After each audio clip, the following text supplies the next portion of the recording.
Good afternoon, everyone, and welcome to this Monday's HFMA webinar, Delivering Efficiency Savings Through Diagnostic Imaging Contracting. A huge thanks to our colleagues at My Healthcare for sponsoring today's event. My name is Ian Turner, and I'm the Deputy Chief Executive at HFMA. I'm also a Non-Executive Director of Devon Partnership NHS Trust, and I'll be chairing today's webinar. Presenting today, I'm delighted to have from My Healthcare, Alistair Mulvey, who is the Director of Healthcare Strategy and Collaboration, and Mark Edward, who is the Commercial and Finance Director. Hi, Alistair. Hi, Mark. Hi. Alistair's career in the NHS spanned 26 years prior to joining My Healthcare in early 2020. Alistair began his NHS journey in 1993 with City Hospitals Sunderland as an internal audit assistant, building a career to holding the post of Director of Finance in St Helens and Knowsley, North Cumbria, and Wirral University Teaching Hospitals, as well as CFO with the Staffordshire CCGs. Alistair also held a broad range of other finance and project-specific posts across the full range of the finance disciplines, building his knowledge and career working in Salisbury, Southampton, and Brighton and Sussex University Hospitals NHS Trust, prior to his first Director of Finance appointment.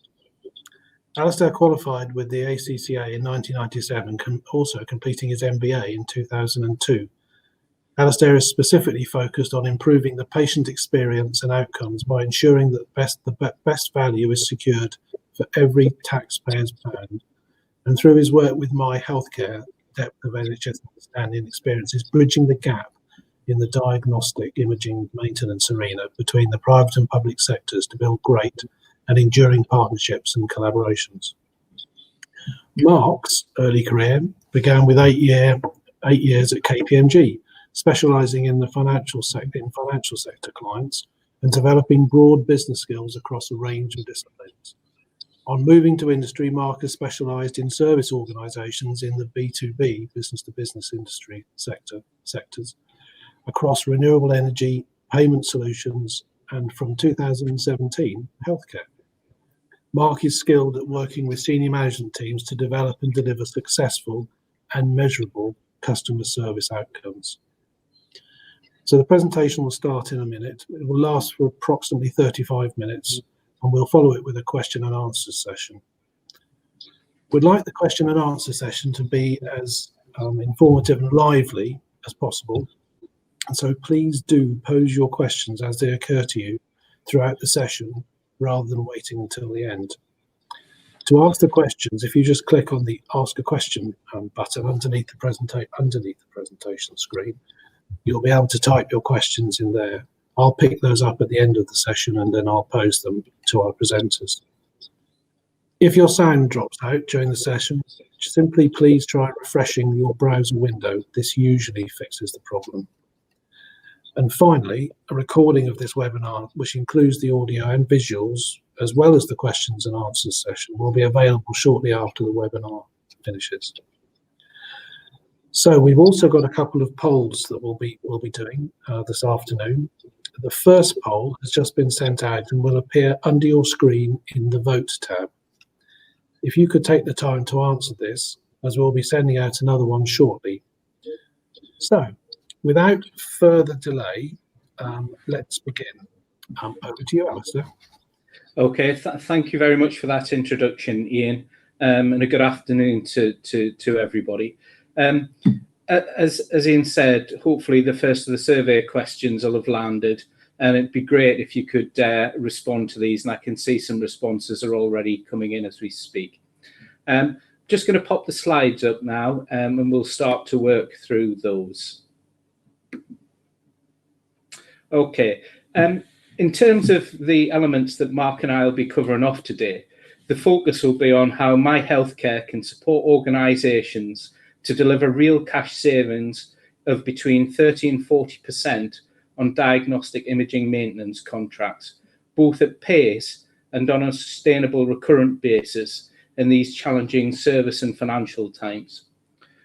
In terms of the areas that we'll specifically be covering today, we'll be talking a little bit about My Healthcare our journey over the last few years, including how we're developing the business moving forwards, a quick run through the organisations we currently work with, the reach and coverage of the organisation, and we'll touch on some of the comparable costs to give you a sense, if you're not already aware, of the amount that you're likely to currently expend on diagnostic maintenance services. And on that matter, hopefully the second of the survey questions will be landing with you shortly. So again, you may need to change your screen slightly to respond to those.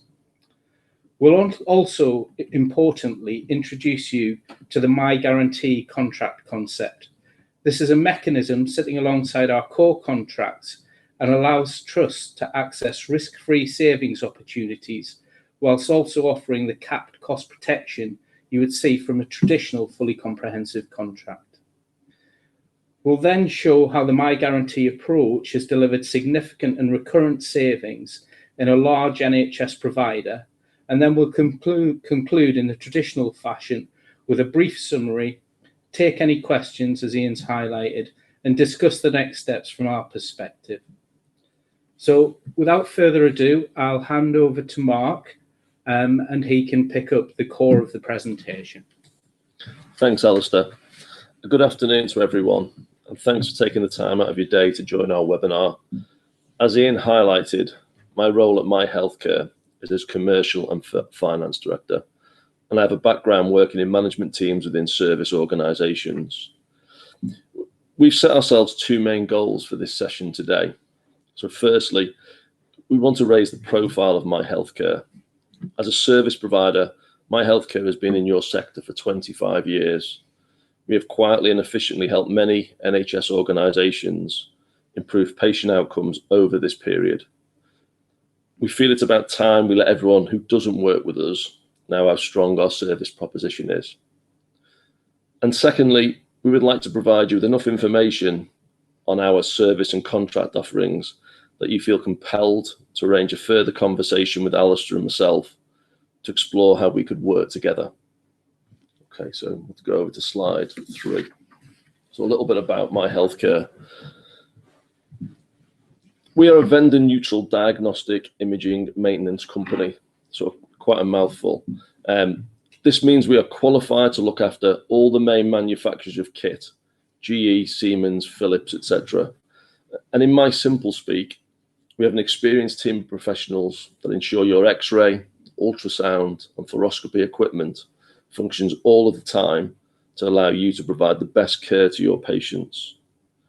We are on the NHS supply chain framework, which gives you assurance that we've been thoroughly vetted and we have all the necessary accreditations, including ISO 9001 and ISO 14001.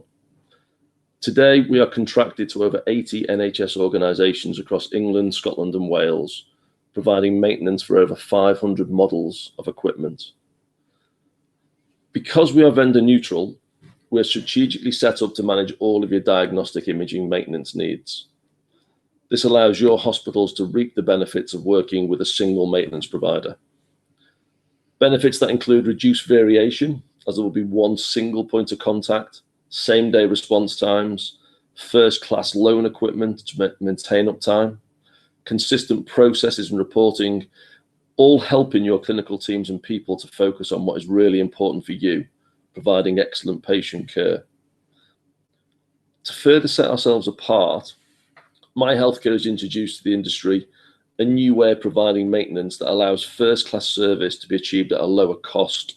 This is our My Guarantee contract. We are all aware of the cost challenges faced by you in the NHS, and we have successfully introduced to this market a contract offering that is unique because it delivers risk-free savings of up to 40% compared to any other provider. In my view, this type of contract will become standard across all maintenance providers within the next 5 years. Alistair will provide you with more details on the My Guarantee mechanics in our webinar.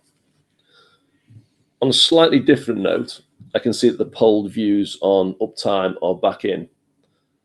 Very interesting to see that the majority of our audience expect equipment uptime to be in the range 85 to 95%.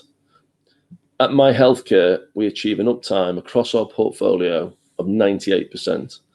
Or in simple speak, we expect your equipment to be in use for 358 days in each calendar year, ensuring that your patients can be treated without delays. I will now hand back to Alistair. Thank you for that, Mark. Just moving on to a little bit more detail about who we currently work with. We have bases in both Merseyside and Cumbernauld, the Cumbernauld one to service our Scottish clients. But our support services are dispersed across the length and breadth of England, Scotland and Wales. The heat map has various shades of blue and red, which signifies the number of visits to a particular customer's site in delivering our services. And you can see there's a fair spread across the whole country, which our engineering team support, with nowhere being beyond our reach. We currently operate in just over 80 provider organisations across the UK, with recent significant contractual wins through NHS supply framework tendering processes, including Warrington and Halting Teaching Foundation Trust, as well as Brighton and Sussex University Hospitals Trust. Just looking at the survey results in terms of the spend that we've got, by far and away the most at the moment is 58% believe that you probably spend in excess of £800,000 a year on those services. What we know is that if you look at a trust which typically turns over 300 million, you'll probably spend about £450,000 on maintenance services. And we deliver like-for-like services through our My Guarantee contract at something in the order of 290,000, generally achieving £160,000 worth of savings. On average, we tend to see current costs of services around 0.15 of 1% of turnover, whereas My Healthcare's comparable costs are approximately 0.1% of turnover. Obviously, these numbers can vary on size, complexity, specialist services, local circumstances, and critically future use of parts across our extensive portfolio of contracts. These numbers hold up from a modelling perspective and are accessible through, as I say, supply chain contracts. So what we tried to show there at the bottom is that a typical trust would probably spend, as I say, in the order of £450,000. Just want to walk you through now a slide which shows how the My Healthcare Guarantee contract works in splitting out the overall contract into a base contract and a parts pool, excuse me, on a 60-40 basis. So what you see in a traditional contract where an organisation turns over £300 million is a cost of £450,000 to deliver fully comprehensive service levels of cover. And like any insurance, you pay in full irrespective of use. The benefits being the surety of a fixed payment and the risk-free management of excess costs. The My Guarantee offers the same benefits of a traditional comprehensive contract, but it's innovative in that it splits the overall contract cost on a 60-40 basis to provide a core-based contract and a parts pool. The parts pool is only used when the parts for reactive repairs are required. Theoretically, in this example, if no parts are used, then the fully comprehensive cover would cost £241,000, delivering a saving of £206,000 and an overall contract cap at 402. In the unusual circumstances that the costs of parts exceed the value of the 40% parts pool, in this example we've said that parts would cost 200,000, exceeding the parts pool of 161 by 39. In a similar way to a traditional comprehensive cover, My Guarantee caps the cost of the overall to £402,000. Our experience shows that even in this example, we'll deliver fully comprehensive cover between 10 and 15% less than the incumbent, delivering, as I say in this example, something in the order of £45,000 worth of savings. The reality of our experience, however, is that parts use lies between the two extremes. And across our portfolio, parts use averages 29%. A Applying that to the parts pool in this example would incur a parts cost of 46,000, which when added to the base contract of 241 would give a cost of 287 and a saving of £160,000 relative to the traditional approach. In essence, you may have been overpaying the incumbent provider £160,000 per annum, and you can unlock these savings through the My Guarantee contract. The modelling shows how this can be delivered, and Mark will now talk you through a live operational example of where this is actually being consistently delivered over the course of the last couple of years, based on the 60-40 split. Thanks, Alistair. So since 2018, we've worked with a number of trusts and health boards using this My Guarantee contract. And on the next few slides, we'll talk you through the issues one of our existing customers faced and the successful outcomes we gained from working together. We have deliberately not named the NHS organisation in this webinar. Simply put, didn't want to be inundated with emails and calls, but they are happy to talk to other NHS partners. And to date, they have already done this with some of our Cheshire and Merseyside NHS colleagues. They have asked us to be the go-between in making these arrangements to ensure that the right people are contacted. Of course, we wouldn't be involved in any actual reference meetings. Okay. So slide 7 in terms of the organisation. This organisation cares for a population of just over 1 million, has a turnover of 3 billion, and covers primary, community, secondary, tertiary and social care, and as such is a highly complex organisation.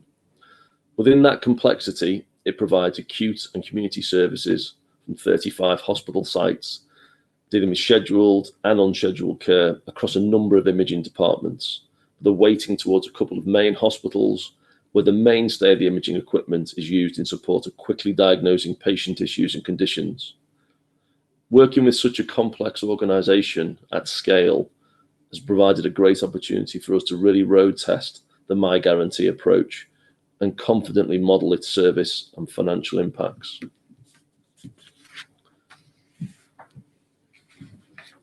Given the scale and complexity of the organisation, it's no surprise that there was also complexity in the approach to diagnostic imaging maintenance. There was multiple contracts across multiple providers, as well as the growth, not always in a planned way, of the imaging asset base.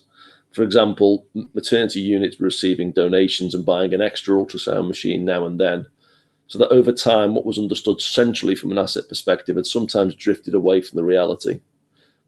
This only served to make the control and management of processes more difficult, introduce more complexity in provision, and also potentially increase clinical and financial risk, as machine management fell under different areas and contract values and duration was also potentially negotiated separately to the main contracts.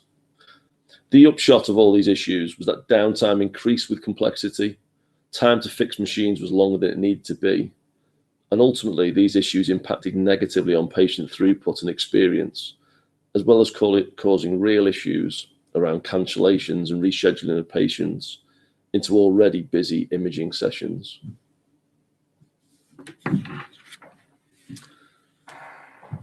Faced with these issues, My Healthcare worked closely with the operational teams to draw all of the asset information together into a single register of imaging equipment to get a full understanding of the asset base.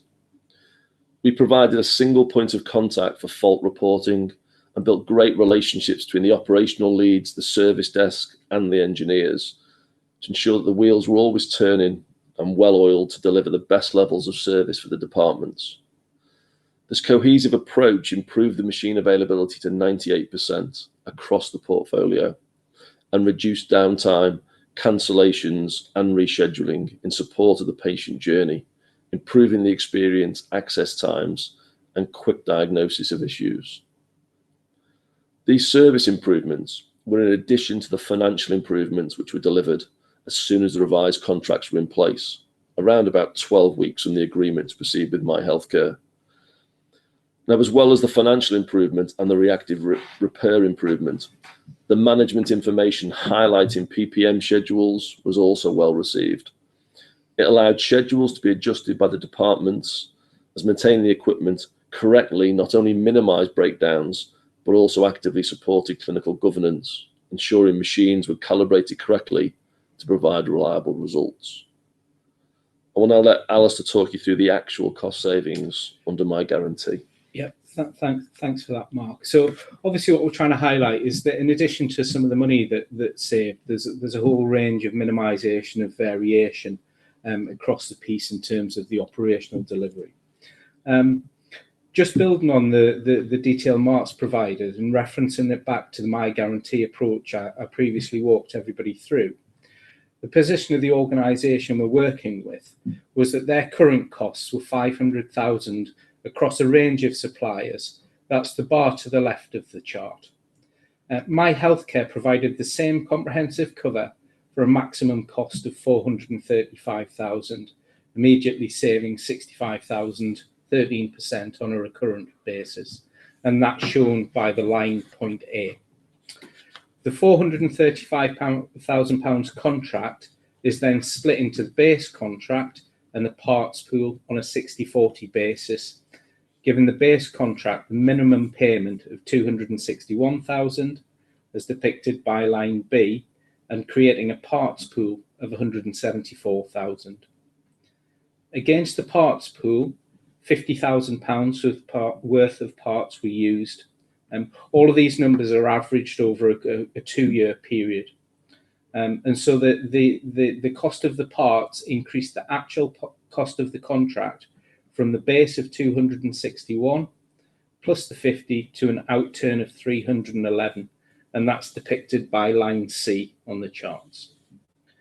The cost of 311 delivered £189,000 worth of saving against the incumbent providers, averaged across the first 2 years of the contracts. Moving into the third year, and on the basis that all parties were comfortable with our costs, service and performance levels, and similarly that we were comfortable in terms of the engineering and knowledge of the equipment status and maintenance, we reached agreement on a further 5-year fixed contract valued at 325,000, relative to the 500,000, gave £175,000 worth of recurrent savings for the next 5 years moving forwards. As Mark's already said, in addition to the financial benefits, we're obviously really focused on minimising the operational variation in terms of supporting the departmental staff. So they went from having multiple contact points with the engineers and service desk to single points of contact. What that did was make all of the engagements just much simpler, meant that engineers could get out more quickly, helped them build great relationships both with the service desk staff as well as the engineers, so that the turnaround time, first time fixes and uptime all improved. And as Mark said, across the portfolio, the average uptime is just above 98% and a first time fix rate of 93%. All of these things support in terms of improved patient experience, minimizing rescheduling of patients and all of the angst that comes with that. They're the core of the slides now. So I'll just hand back to Mark, who's just going to very briefly wrap up. Okay, thanks, Alistair. In summary then, there are 2 key messages we hope we have got across in this webinar. So firstly, My Healthcare is a long-established and trusted partner to the NHS, and our service can be procured by you through the NHS supply chain framework.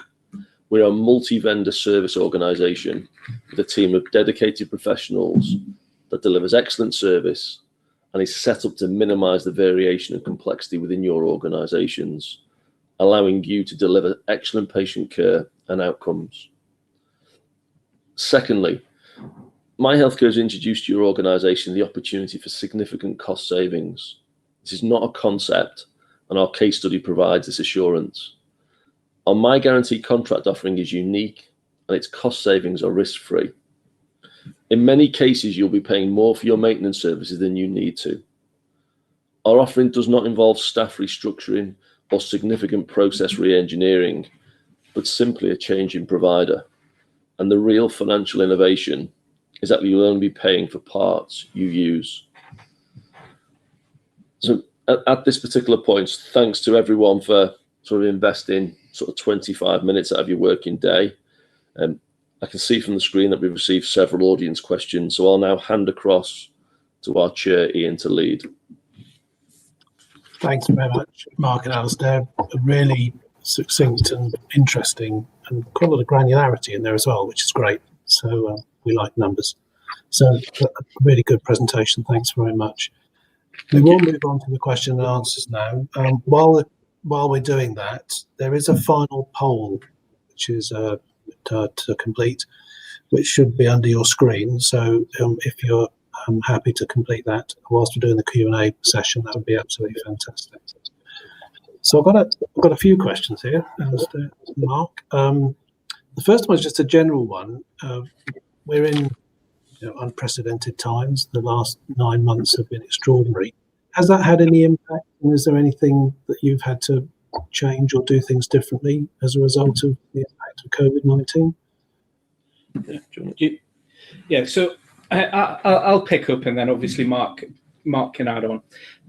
As a service provider, with the guys who are in and out of hospitals all day, every day, responding to requests for repairs, as well as regular maintenance to make sure that the machines are calibrated appropriately. The COVID experience has been not dissimilar for the engineering guys than it has for the frontline staff, in terms of making sure that we comply with all of the demands, rules and regulations that each of the individual trusts have in place. All our guys were really early on kitted out with the necessary PPE, given full briefings around health and safety and all of the risk management factors. We're quite fortunate in that we were able to produce some of our own PPE through 3D printing. And indeed, we produced some and shared that and just gave it to the local trusts as well when all of this first started. We keep everybody briefed on a weekly basis in terms of lessons learned and experience that the engineering guys are specifically having.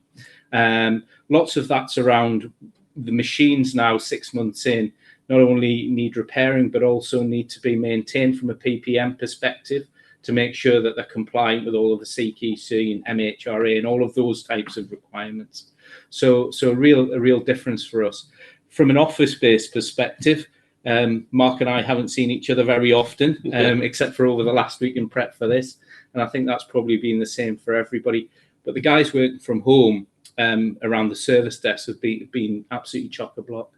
So yeah, I think that's a good answer. Yeah. Okay. No, it's interesting, and some great stuff for the 3D printing and so on. Okay, let's dive into some of the more detailed questions, and there are some quite detailed questions here. So just on the there's a fair bit on the spare parts side of things. So where should we kick off? Should we just go for a really sort of straightforward and start off with, how is the cost of the spare parts used calculated? So the cost is really on a sort of pass-through basis. It's as simple as that. We can provide that information on whatever timescale you want. So with a lot of customers, we provide that monthly in terms of how they're spending against the parts pool. That's what we have done for the majority of the customer base. So the only thing I would add to that is that it's all done on an open book basis. There isn't anything that's masked or hidden within those parts. And it's a question that we've had quite a few times, in that people say that it's capped, but there's this variable element. And actually, is someone trying to stack up costs in the variable element? And the answer to that is categorically no. And as I say, everything's done on an open book, transparent basis. And just to answer that point, Ian, so when we provide the sort of cost on a monthly or whatever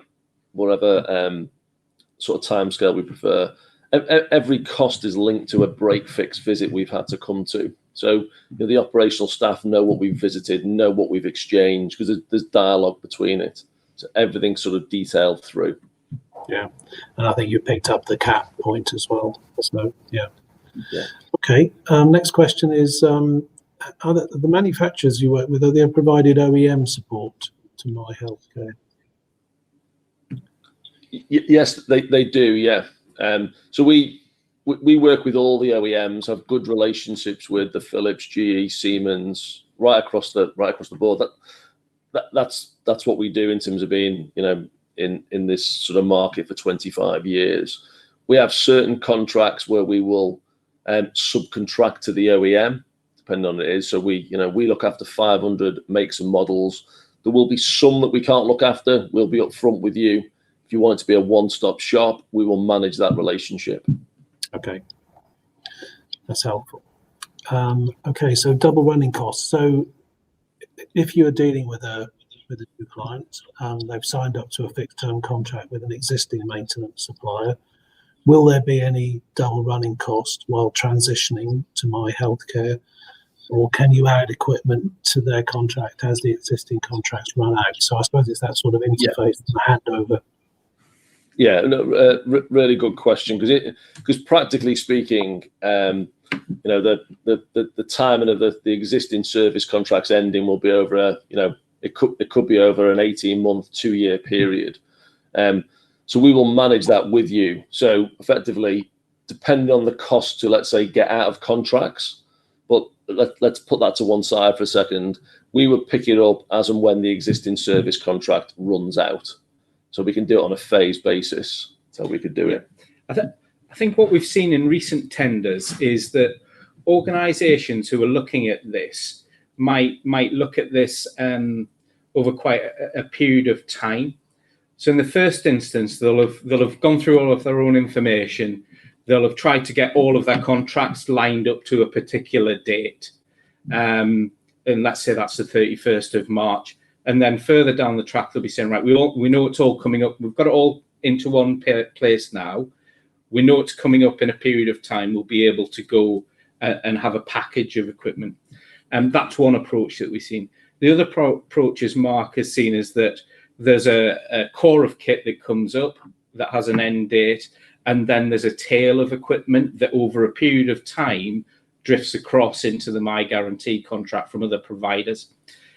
When it's done in that way, each and every contract is determined on a single basis. So you'll look at it and say, well, it's got 2 weeks to run. Actually, we'll just let it run out and then we'll renew it under My Guarantee because there's nothing to it. This one's got 18 months to run and is going to cost X, and we think we'll save Y, and there's a judgment call. I think the beauty of what we do is that we can transition across at varying points in time. And through that, make the maximum savings. And just to add to Al's point there, Ian, ultimately we would want to look at the sort of asset list at a sort of up front. We would price for it so you can understand the scale of the savings. In terms of timing of getting those through, as Al said, I just said the scenarios could take a little bit of time, could be over a couple of years depending on your existing contracts. But we'll honour those prices that we give you at sort of day one, provided we're not talking 10 years down the road, but as long as within the sort of 2 to 3 year timescale. Okay, so it sounds as though there's a huge level of flexibility in the way you work. Yeah. In that, yeah. Okay, next one. What's the main contact route for requesting maintenance repair work? So that's also nitty-gritty. How does that work? Yeah, so sort of quite simply, we've got a sort of service desk.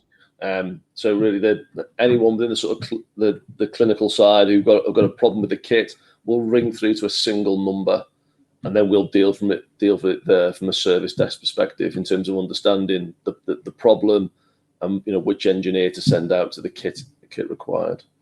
Yeah, so there's also an email address and there's a web-based reporting portal. I suppose that what we've also got to remember is that there's a balance of engagement with the engineers that's either reactive repairs, where they tend to be a telephone call that says, this has happened, how quickly can you get an engineer to us? But there's also a huge amount of planned preventative maintenance work where we just simply work with the departments and say, this is the schedule for the next few months. What fits with your service delivery as to when we can deliver the PPM? And again, that's just correspondence where, again, we'll be flexible in terms of making sure that it impacts as minimally as possible on the service delivery and with the patients. Okay, that's clear. So again, another question here. I'll read this one out actually. So basically, very interesting concept. This listener says, "Thanks for the time to present. With regard to the part pool, if you're just following the example, some of the parts pool would, where we use some of our parts pool, would the subsequent year only result in an uplift back up to say the 40% of the previous year, or another payment of 40% to the parts pool?" Yeah. Okay. And I'll pick this one up. And I'll sort of try and do it by way of an example. So, for argument's sake, let's say we had a sort of I'll make the maths easy for me. So let's say we had a sort of contract for 100,000 fully comp for 3 years, and we've committed to that. So we break it into the 60-40. So 60%, 60k paid up front in year 1, 40k for parts. Whatever you spend in that first year, you've got a cap of 40k. It's the max you can pay for parts pool. Regardless of what you spend on parts, when it gets to year 2, it starts again. Okay. So therefore, you've then got another parts pool of 40k. Okay, and that's what we've kind of seen with some of the work we've done to date. And I think, as Alistair sort of mentioned, it can fluctuate the parts pool usage from year to year, but you don't lose out. Let's say for spending, you need a lot of parts, in year 1, and you don't need as much in year 2. Okay. So. I suppose the part that I would add to that is the worked example that we showed. Once we'd seen how the equipment was operating over a couple of year period, we shifted away from the 60-40 split where you get recurrent and potential non-recurrent savings to a fixed contract that delivered recurrent savings. So again, 2 or 3 years down the line with different organisations, we're quite comfortable to have those conversations that can transition non-recurrent opportunities into recurrent savings. Okay, understood. Yeah. That's helpful. I think I had a detailed one here. With regard to the expected costs of circa 50.515% to 1% of turnover, is that inclusive of the modalities that you don't cover? No. MRCT? No. No. So this is for what within the industry is called tier 2, so which is largely everything with the exception of MRCT and gamma. Okay, so that's straightforward. And then another question here: how many engineers are employed by My Healthcare, and are they mainly based or distributed in the north? No, we've got, so today we've probably got 28 engineers in the organisation. In terms of distribution, it's right across from sort of Scotland right the way down to the south of England. That we've got, probably to answer that question directly, in terms of we're based in the northwest. I think we've got about 8 engineers in the northwest. The rest of we are spread out. So you really are covered across the UK. Yeah. And then I think just one more question actually, and then unless any can come in as we're talking, are you able to get do you have any challenges getting the latest software upgrades and such like? No, we sort of have access to all the sort of software and mandatory upgrades, and we sort of deliver those, in accordance with OEM guidelines. Okay. So no issues there at all. Yeah. Good. Okay, so I think we've probably been through the questions that have been posed. Mark, did you want to just wrap up before I wrap up? Yeah. Okay. So thanks to everyone for all the questions up to this point. If you've got any questions, feel free to contact Alistair or I. And in terms of a wrap up from our perspective, we hope you found the session really of real interest and of value. We're confident that we can help, and sort of improve your sort of patient care.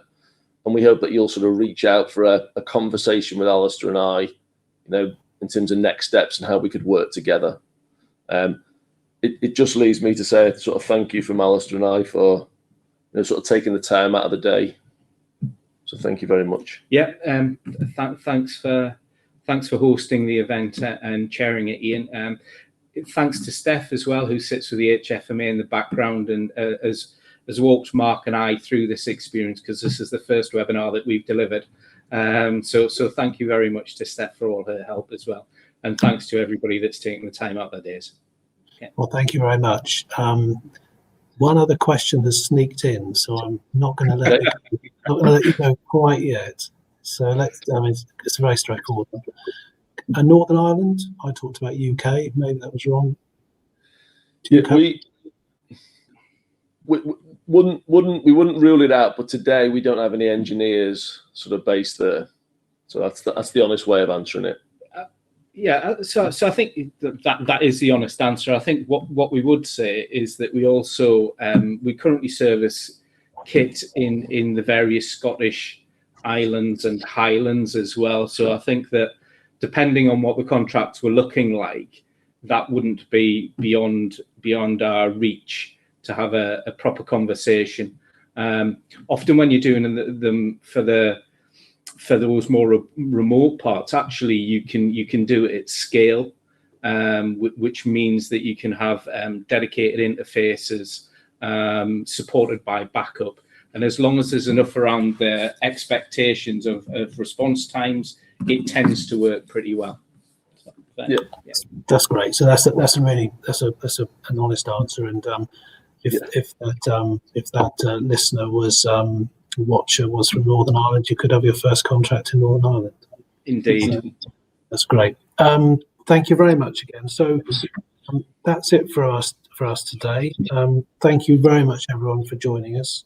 And again, a huge thank you to today's speakers, Alistair and Mark. Thanks very much. That was a really interesting session. As I mentioned earlier, a recording of the session will be available shortly on the page that launched the webinar. And the slides will also be available, so you can download them from the same page. If I could also just ask if you could spare a moment and rate the session, that would be really helpful. All feedback is always appreciated by HFMA. It means we can not only judge how this webinar's gone, but also we can think about future sessions and things that might be of interest. There are a couple of questions that are still coming in. I'm not going to try and answer those now, but we will try and get a message back to the people who've asked the additional questions that have come in whilst I've been talking. So thank you very much, everyone, and look forward to seeing you again soon. Thank you, Alistair and Mark. Okay, take care. Thank you, everyone. Thanks.